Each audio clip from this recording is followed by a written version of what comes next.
We're out standing on a frozen lake in interior Alaska, outside of the University of Alaska Fairbanks campus. And this ice is already about 20 centimeters thick. So as it's been freezing up, methane gas has been coming out of the bottom of the lake and getting trapped in the lake ice. If you look at the shore, you can see that there are lots of trees that are falling in the lake and they're dying. What's happening is the permafrost is thawing. The ice that was in the ground, when it melts, causes the ground surface to collapse.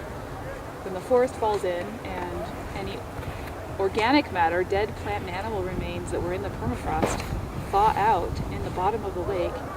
Microbes decompose it and it generates methane.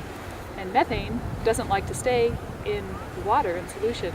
It forms bubbles, and those bubbles make their way to the surface.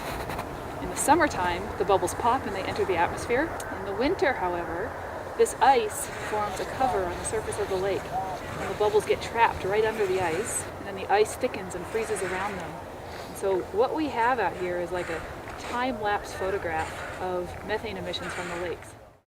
Methane is a very potent greenhouse gas. A molecule of methane is 25 times stronger than carbon dioxide. Methane is formed in millions of lakes around the Arctic where permafrost is thawing. And each year, these lakes are emitting already tremendous amounts of methane. But when we look at how much carbon is in permafrost still frozen, and the potential for that permafrost to thaw in the future, we estimate that more than 10 times the amount of methane that's right now in the atmosphere will come out of these lakes.